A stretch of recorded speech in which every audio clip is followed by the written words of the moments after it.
TDP ప్రభుత్వం అధికారంలోకి వచ్చిన 17 నెలల వ్యవధిలో ఒంగోలు కార్పొరేషన్ పరిధిలో అనేక అభివృద్ధి కార్యక్రమాలు చేపట్టడం జరిగిందని ఎమ్మెల్యే దామచర్ల జనార్దన్ రావు అన్నారు.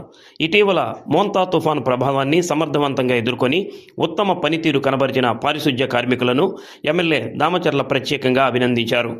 ఆరోగ్యాన్ని సైతం లెక్క చేయకుండా పారిశుధ్య కార్మికులు పనిచేస్తున్నారని ఎమ్మెల్యే దామచర్ల అన్నారు. పారిశుధ్య కార్మికుల ఆరోగ్య భద్రత కోసం ప్రతి 3 నెలలకు ఒకసారి ఉచిత మెడికల్ క్యాంప్ ఏర్పాటు చేస్తామని, మెరుగైన పనితీరు కనబరిచిన వారికి ప్రత్యేక బోనస్ అందిస్తామని, ఐడి కార్డులు మంజూరు చేసి వాటి ద్వారా ఒంగోలులో ఉన్న ఆసుపత్రుల్లో రాయితీతో కూడిన వైద్యాన్ని అందించడం జరుగుతుందని అన్నారు. కార్పొరేషన్లో పనిచేసే సిబ్బంది సొంత ఇంటి కలను నెరవేర్చుతామని భరోసా ఇచ్చారు. రామ్నగర్లోని బాలాజీ తిరుపతిరావు కళ్యాణ మండపంలో జరిగిన కార్యక్రమానికి మున్సిపల్ కమిషనర్ వెంకటేశ్వరరావు అధ్యక్షత వహించి మాట్లాడారు. ముందస్తు చర్యల వల్ల మోంతా తుఫాను ప్రభావాన్ని ఎదుర్కొన్నామని కమిషనర్ తెలిపారు. మున్సిపల్ అధికారులతో పాటు సచివాలయ సిబ్బంది, పారిశుధ్య కార్మికులు నిరంతరం శ్రమించి నష్టాన్ని నివారించగలిగామని అన్నారు.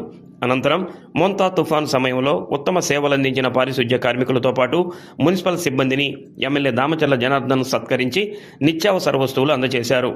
వాడా chairman Shaik Riyad, mayor Gangada Sujatha, deputy mayor Vemuri Suryanarayana, కార్పొరేటర్లు అంబూరి శ్రీనివాసరావు, రవితేజ, అంబటి ప్రసాదరావు, నరసయ్య, నగర అధ్యక్షుడు బండారు మదన్, సింగరాజు రాంబాబు, వెంకటేశ్వరరెడ్డి, పల్లపోతు వెంకటేశ్వర్లు, టివి శ్రీరామూర్తి, వేమూరి మాల్యాద్రి, పసుపులేటి శ్రీనివాసరావు తదితరులు పాల్గొన్నారు.